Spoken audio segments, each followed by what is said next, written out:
Okay, hello everybody. So we are reaching the last topic that we'll be covering in this course, and that is controller design. Now there are two techniques for designing the controller. There are the classical design techniques and the modern techniques. The classical design techniques, they were developed in the 50s for continuous time systems, and then they were extended to the sample data systems. These techniques focus or center on the frequency domain analysis, and they will use Bode plots, the magnitude and the phase, the Nyquist plots, and the root locus to design the controller. Usually these systems are used for single input, single output systems. On the other hand, modern techniques are more suitable for multiple input and multiple output systems, and they are better suited for this type of systems, and they are based on time domain methods. Now, irrespective of the control techniques that we use, our objective is to ensure stability, make sure the system that we are designing the controller for is stable. We're going to make sure we are able to track the output. If we have a reference that we want to maintain the output at, we want to make sure that that output is tracking that reference. Disturbance rejection, if we have a disturbance added to the system, we want to make sure the system is able to reject that disturbance. Also, the transient response, looking at the rise time, the overshoot, the settling time. These are all parameters that will be in the objectives of the controller design. Another objective is the robustness of the plant uncertainties. So if we have a system where it uses parameters that have certain tolerance, or they might change in value, we want to make sure that the change in these parameters is not going to cause the system to become unstable or to not behave according to our expectations. What we're going to do in this module, we're going to consider the design of a PI and phase lag controller.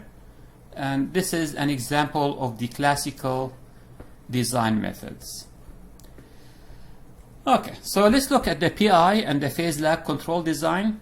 If you look at the PI, the phase lag controller, they decrease the system bandwidth, they increase the low frequency gain, they decrease omega n, they increase zeta. This is by the nature of the response or the frequency response of these two controllers, and we'll see this when we look at the graphs at the end. And therefore, these characteristics give some advantages, including increasing the phase and the gain margin, decreasing the high frequency noise, reducing the steady state error.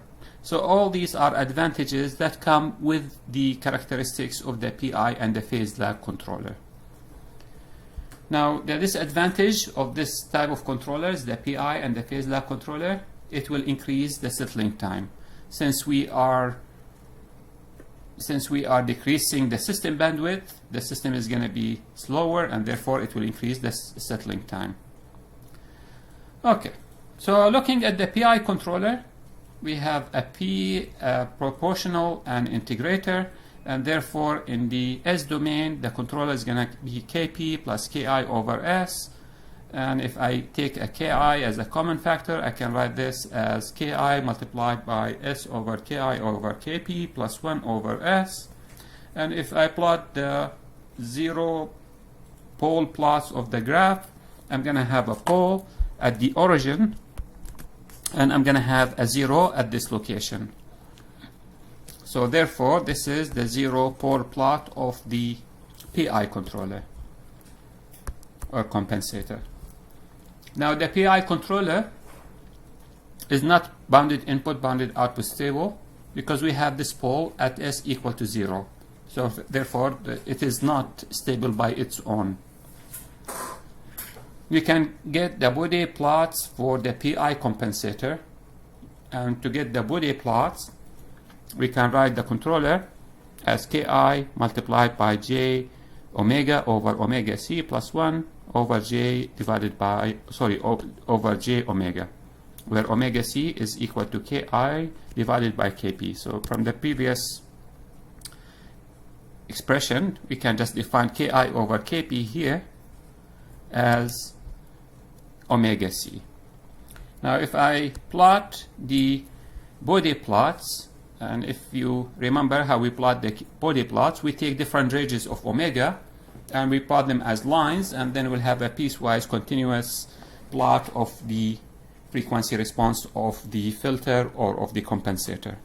So for this case, if I look at what happens when omega is very large, when omega is very large, I can approximate this filter with ki j omega over omega c divided by omega.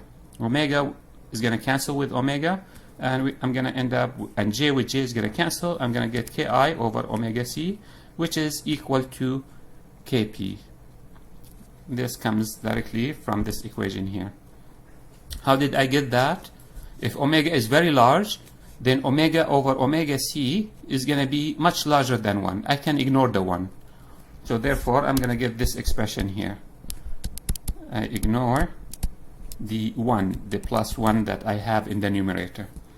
And therefore, at very high frequency, the Bode plots for the controller is going to look something like this.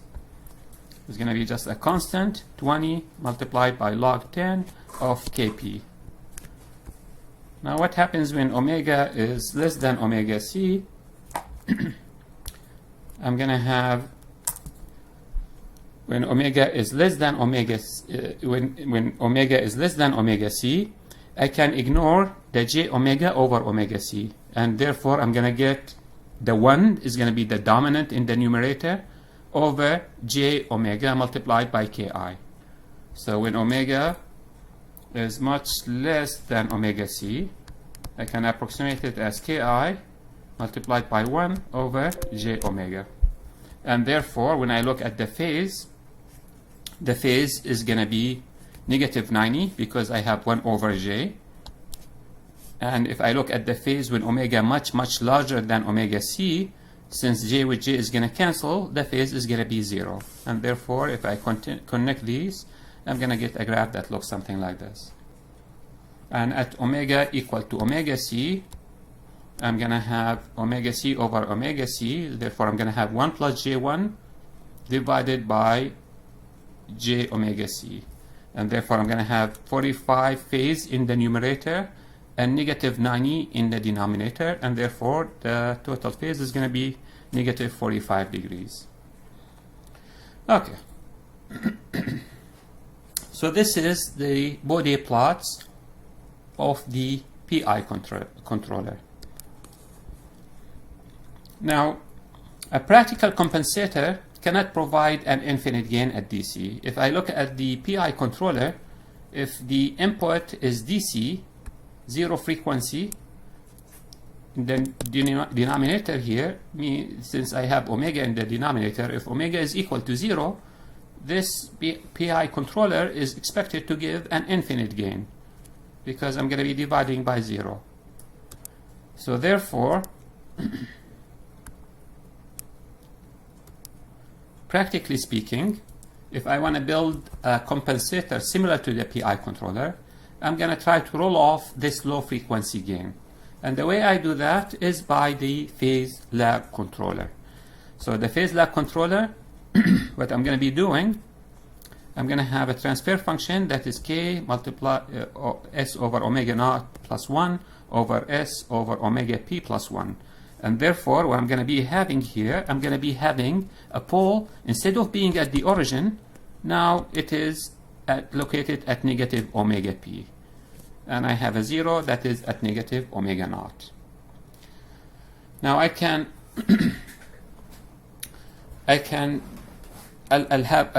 have omega p that is equal to omega naught over alpha, and alpha is larger than 1. So between omega naught divided by omega p is equal to alpha. The ratio between these two locations is alpha, and alpha is larger than 1. Okay. Again, looking at the graph of the pole 0, the pole is shifted in the left half plane compared to that of the PI controller. And therefore, if I set s equal to j omega in order to obtain the Bode plots, I can write the controller Jc of j omega as equal to k j omega over omega naught plus 1 over j omega over omega p plus 1.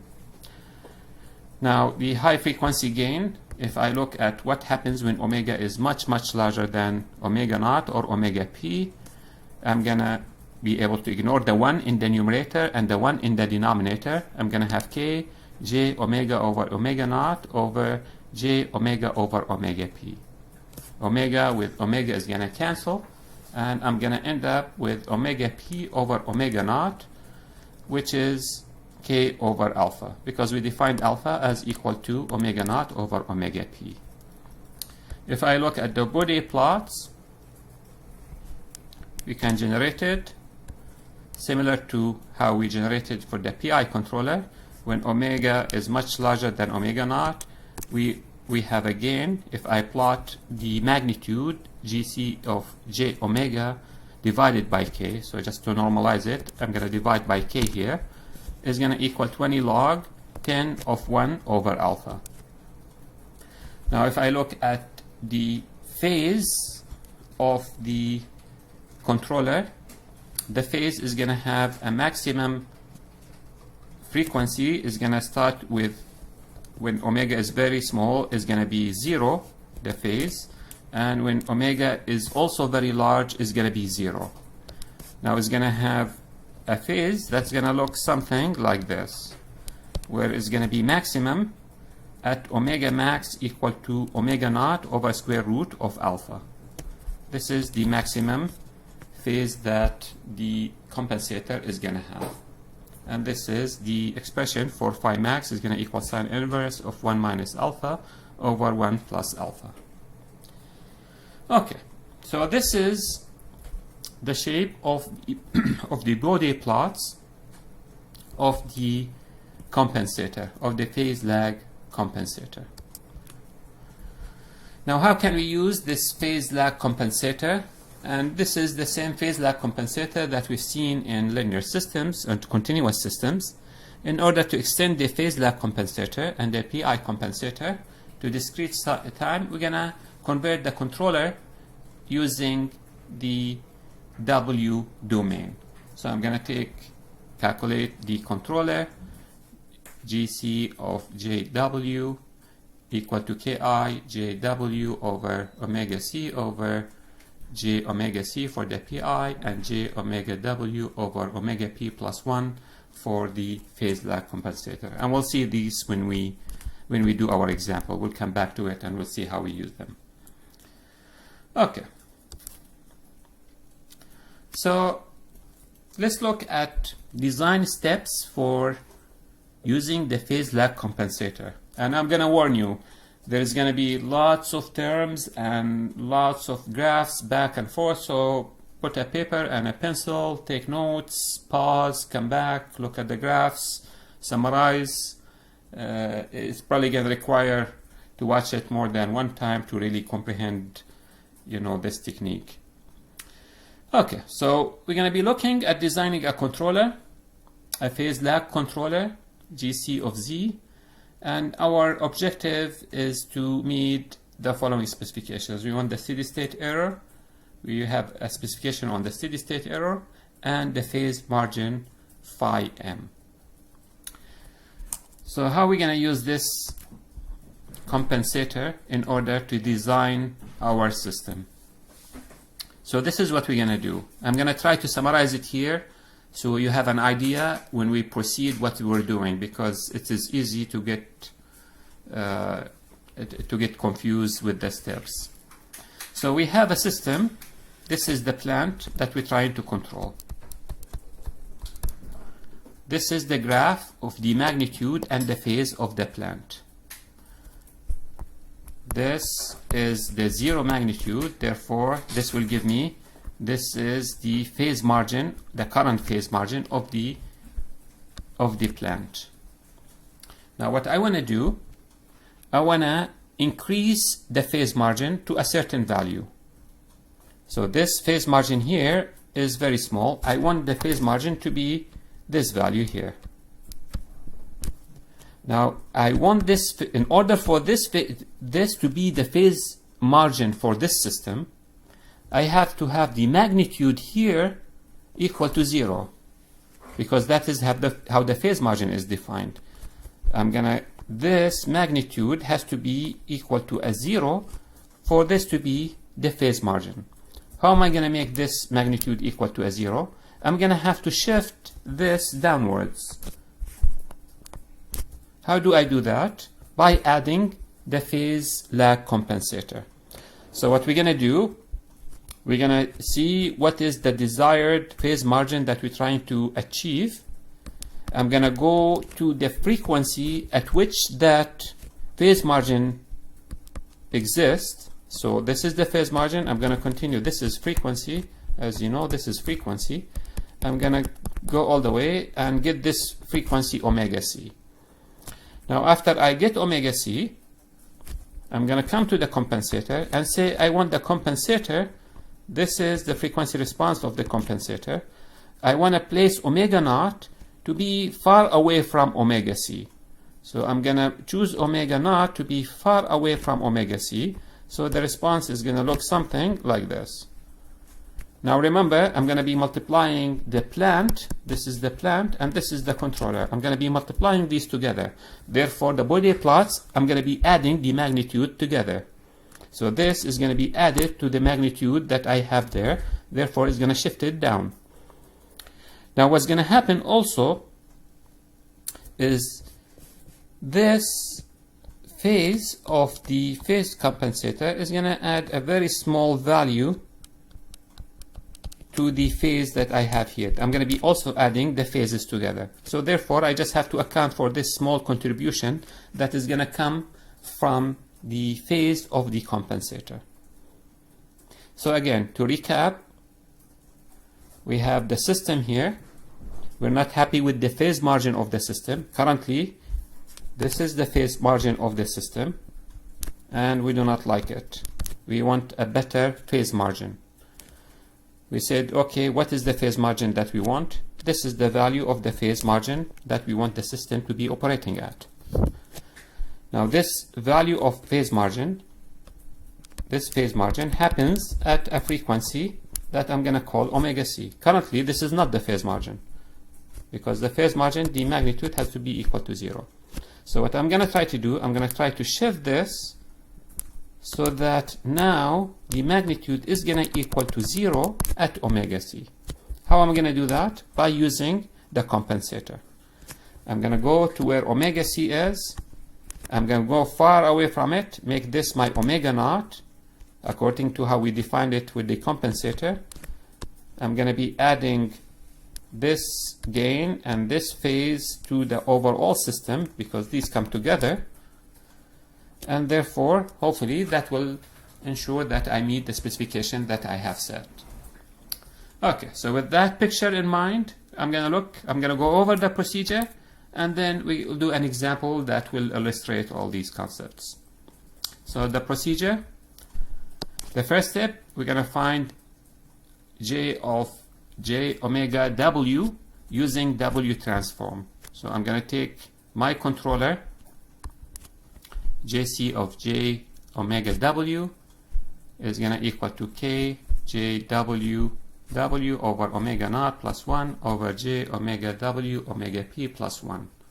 So the controller now is in the W domain, where omega P is equal omega naught over alpha. We define this with the compensator.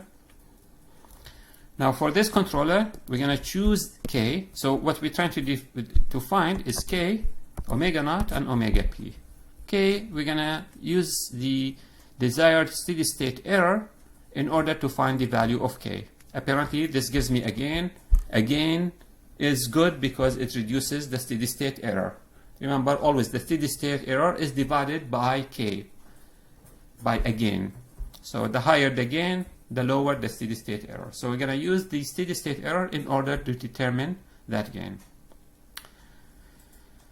Okay, so the first step, we're going to determine the frequency omega c at which the phase of G of J omega is approximately equal to negative 180 plus phi m plus 5 degrees. So given the phase margin I'm trying to achieve, I'm going to go similar to what we said here. I'm going to go, this is the phase margin I'm trying to achieve. I'm going to find omega c that corresponds to that phase margin. I'm going to add 5 degrees because there is going to be some phase coming from the compensator. So to account for that, I'm going to add 5 degrees to make up for that. Okay. So after we find omega c, I'm going to choose omega naught to be 0.1 multiplied by omega c. This will ensure that we have little phase lag is introduced in the lobe by the compensator at omega equal to 0.1 omega c. So similar to what we said here, after we find omega c, I'm going to choose omega naught to be 0.1 multiplied far away from omega c. Okay. The next step, at omega equal to omega c, we want the magnitude in dB to be equal to 0.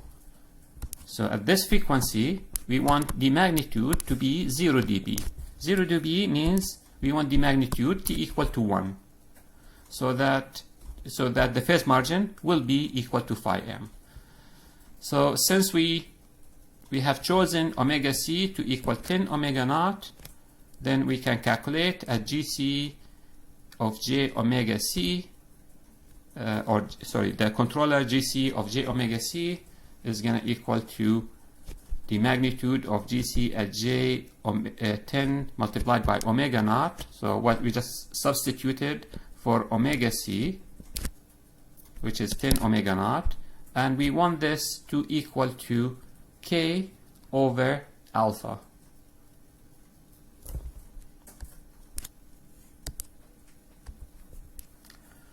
Okay.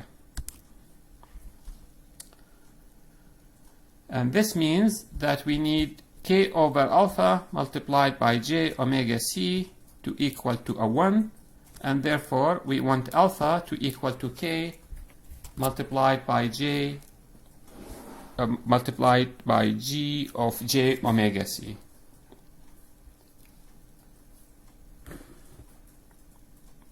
Okay.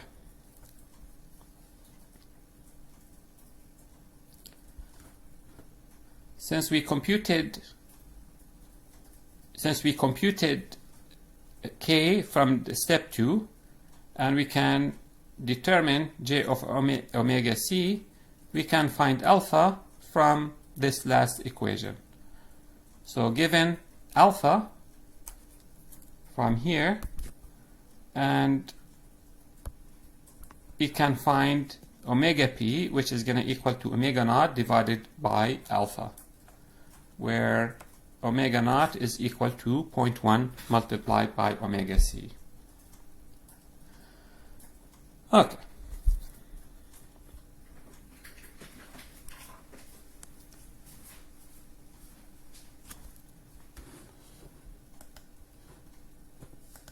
Okay, just to clarify, where is this k over alpha coming from? Remember, when we looked at the phase lag compensator, at very high frequency, the gain is 1 over alpha. And since we divided by k, so the gain gc at very high frequency, when omega is much larger than omega naught and omega p, is equal to k over alpha. So this k over alpha, since we chose omega c to be much larger than omega naught, then the gain at j omega c is equal to k divided by alpha. So this is where this is coming from.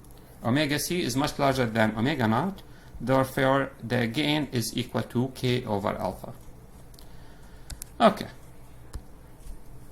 So continuing, now that we k, omega naught, and omega p are determined, we have our controller gc of j omega w equal to k j omega w over omega naught plus 1 over j omega w over omega p plus 1.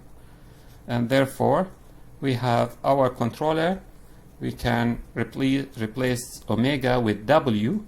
Remember, this w is similar to the s. S is equal sigma plus j omega W is equal to also sigma W plus j omega W. So in similar to how we take a transfer function, we write it in terms of omega or in terms of s. This is as if we're writing it as g of s. G of W is going to equal to k W over omega naught over W over WP plus 1. Now this is in the W domain. So if you like, this is like the controller in the S domain. Now we have to convert it to the Z domain. To convert it to the Z domain, we're going to use the W transform. We're going to take GC of Z is going to equal to GC of W. We're going to replace W with 2 over T, Z minus 1 over Z plus 1. And this is, if you do the math, is going to give me K WP omega naught plus 2 over T, the expression that we have here. Okay.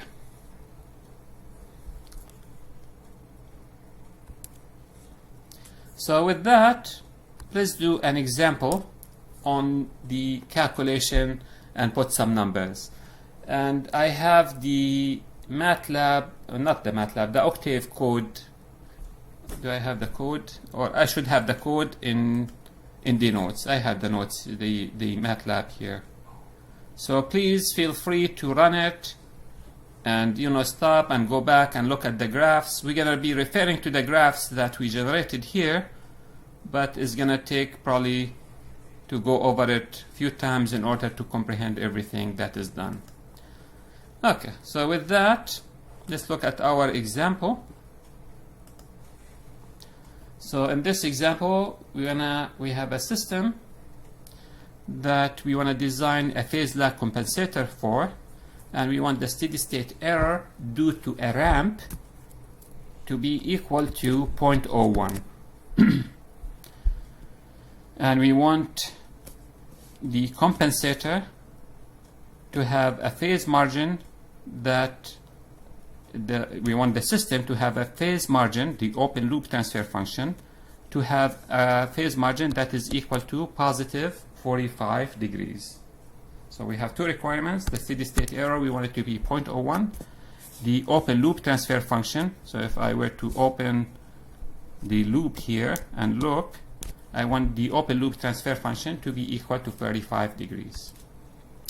Okay, so we're going to follow the steps that we laid down before, and we're going to just use the example values in the procedure that we introduced. So the first step, we're going to get G of JW, the uncompensated open loop transfer function.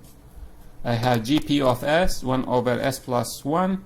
I'm going to get G of Z. G of Z is 1 minus Z to negative 1. Z of GP of S over S, 0 older hold equivalent. And we are given T in the problem to equal to 1. So therefore, we can calculate G of Z. And G of Z is given by this expression here. So this is our forward transfer function. Now what we're going to do is we're going to get G of W.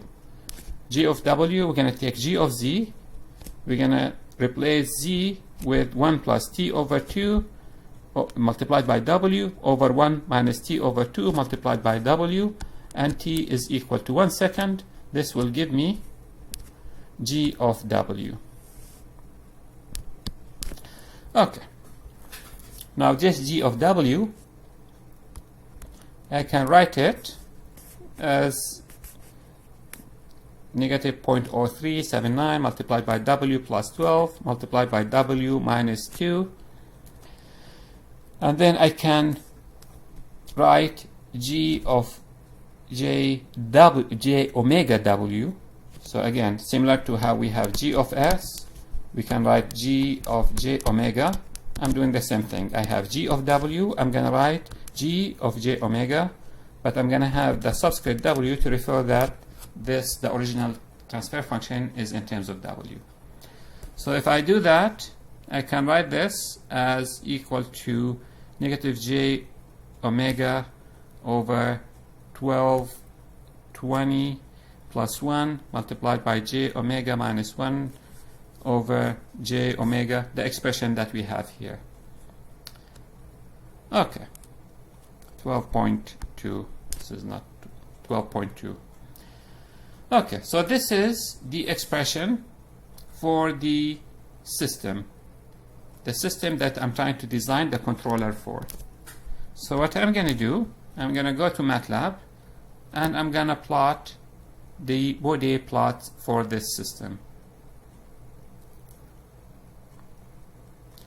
And if I do that, I'm going to get a graph.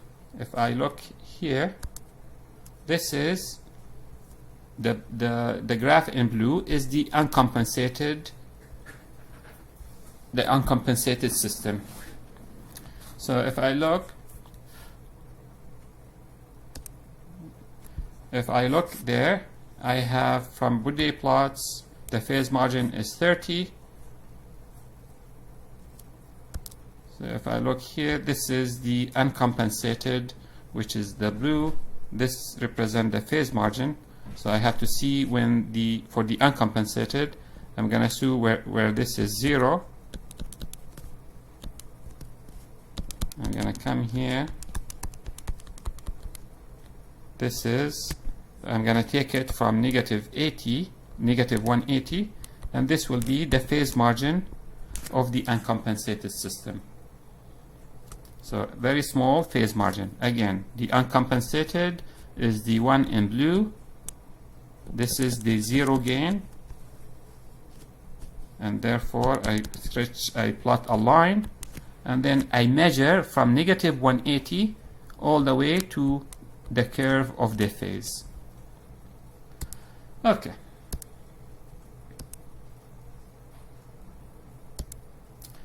And again, this is the command in Octave or MATLAB to generate that Bode plot. Okay, so continuing, the steady state error of the uncompensated system is equal to the limit as z goes to 1. We have to calculate the velocity or kV. The limit as z goes to 1 over t, z minus 1 multiplied by gc multiplied by g of z.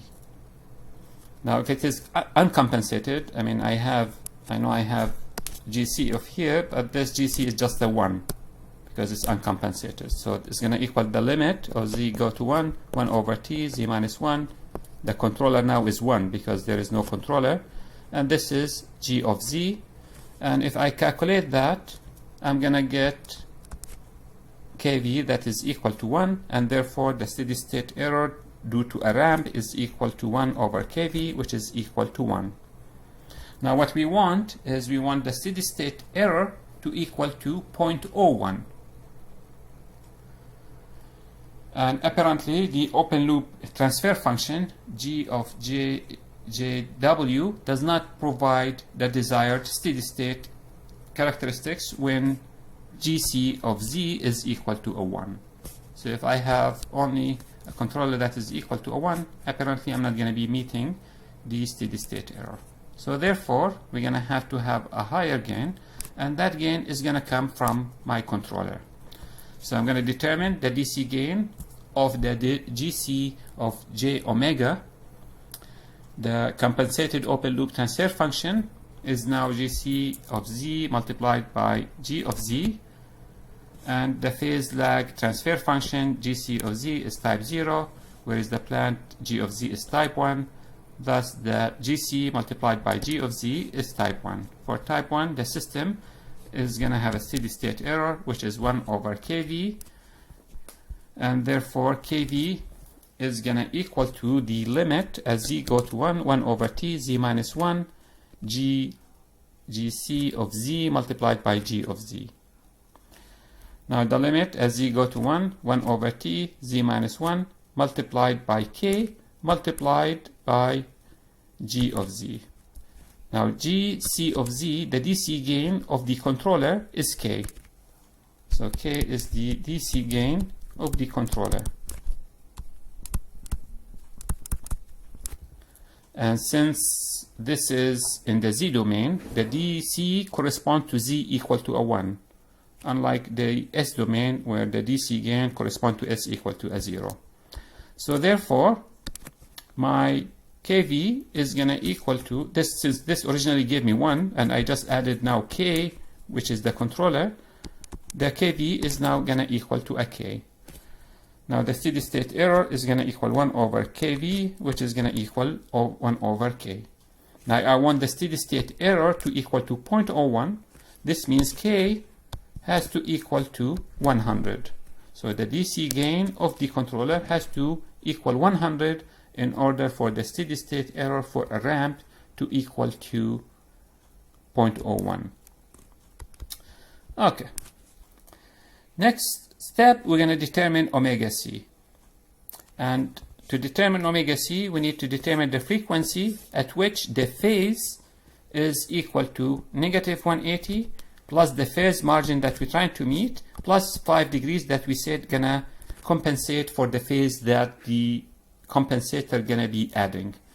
So since the phase margin was the phase margin that is required in the problem was 45, so we're going to have negative 180 plus 45 plus 5 is going to give me 130 degrees.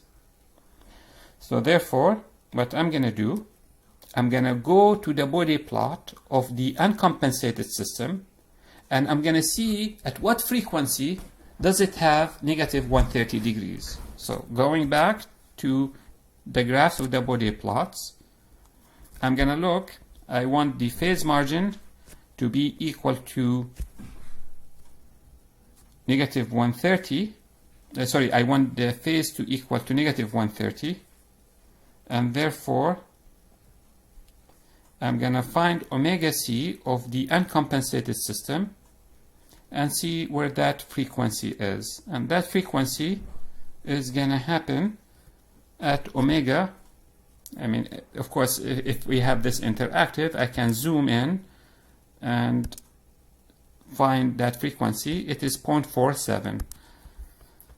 Now this is logarithmic scale. So this is 10 to negative 1, which is 0.1.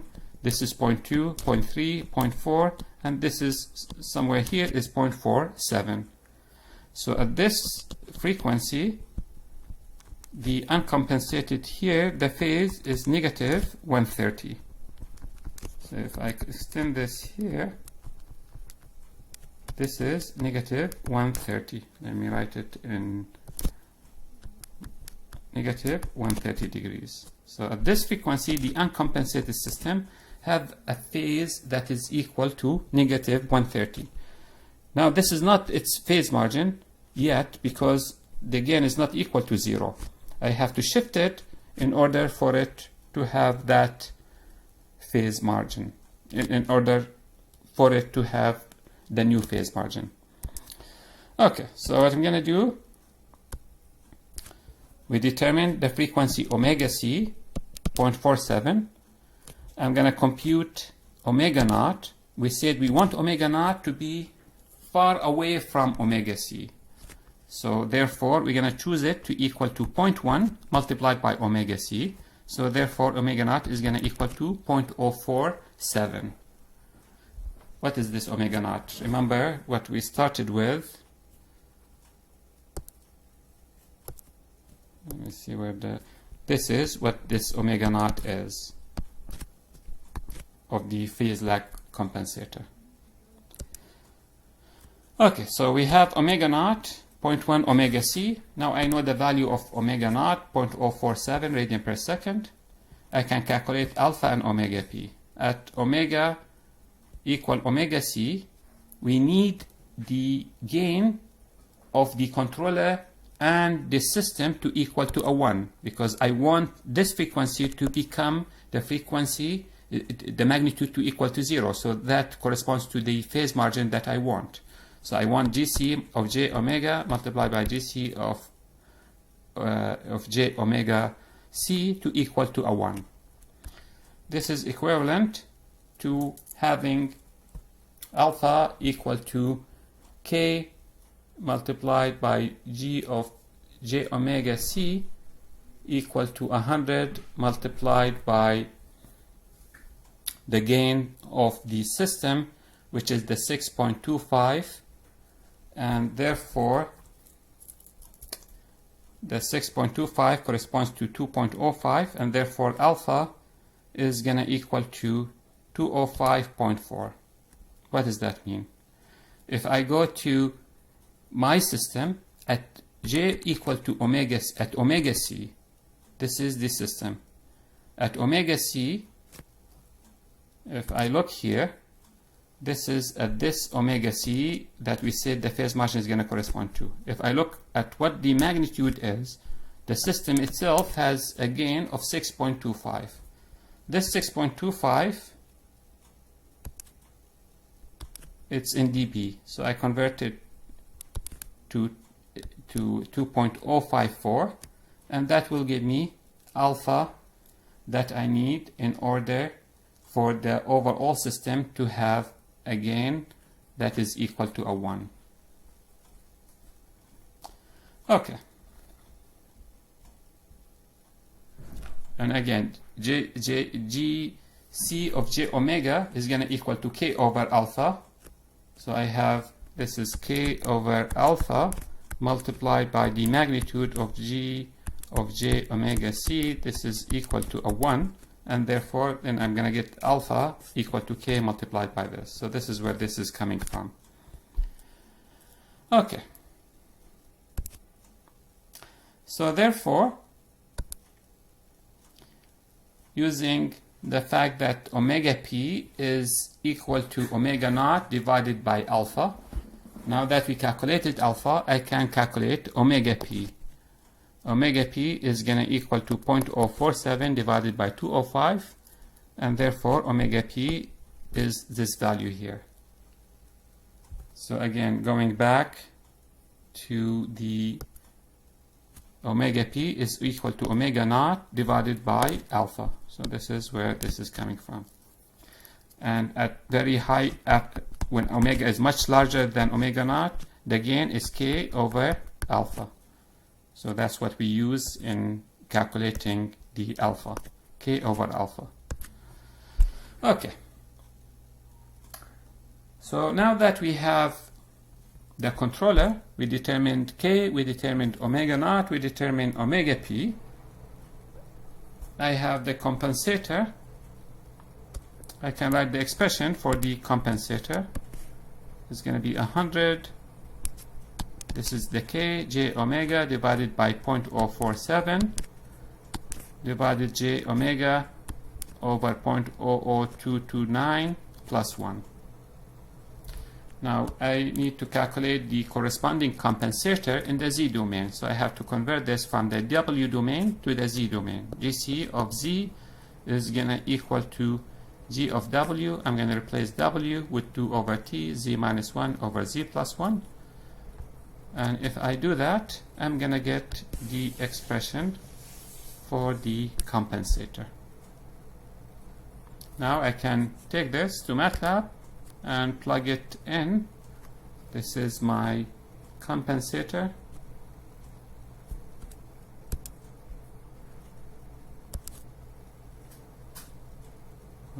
Not this one. This is just for the... Okay.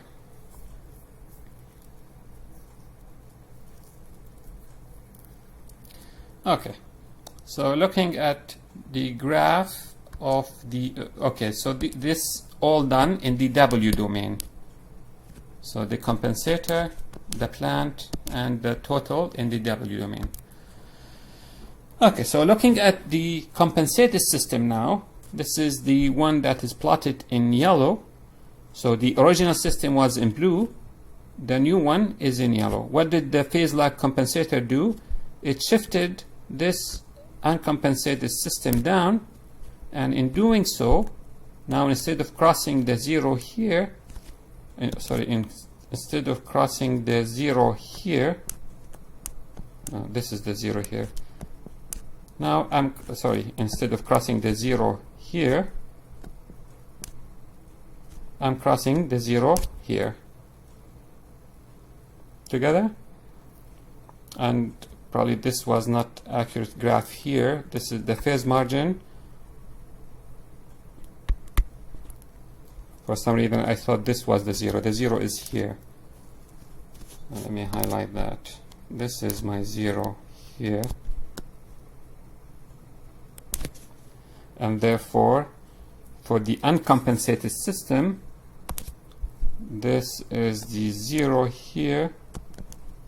And therefore, this was the phase margin here. Okay. So now, with the compensated system,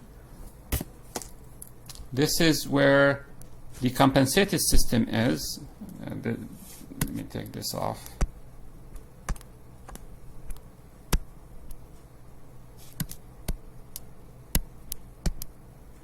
Oh, no, that's not what we want to do. Okay. Yeah, let's just take this off. No, that's not what we want to do. Okay. So now the compensated system, the one here, this is the omega c. Now we made the system have a 0 gain at omega equal to omega c, and that is the frequency that was originally equal to the phase margin that we wanted the system to operate at. Okay, I hope this is clear. Please watch it over. If you have any questions, let me know. I know it is very lengthy, and I know there are many steps involved, and it's very easy to lose the track of what we're trying to do. But just to recap, let me actually go back to this untitled page.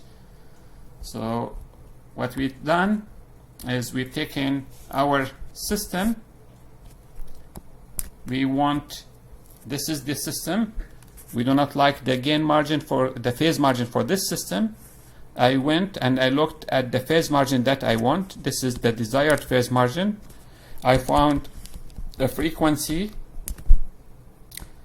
that corresponds to that phase margin. And I want to make this curve now move such that this becomes the new phase margin for the system. I want to move the gain of the system such that this is the new gain of the overall system of the plant with the compensator. To do that, I'm going to use a phase lag compensator. This phase lag compensator is going to, what it's going to do is going to shift, this is going to be added to the gain here, is going to shift the gain down so that the new 0 is going to be at omega c. Now there is a transition here. So if you look at the compensator, it goes from this value here to this value here. I want all this to happen way before omega c. So at omega c, this has already reached the sort of the steady state value of the compensator. So therefore, I choose omega naught to be equal to 0.1 of omega c. So it is far away from omega c. Now when I do that, even though this should contribute very little phase at omega c, there is still some phase that is going to come from the compensator. And to account for this small contribution of the phase by the compensator, we added the 5 to the phase margin when we calculated the phase margin. Sounds good? Thank you, everybody.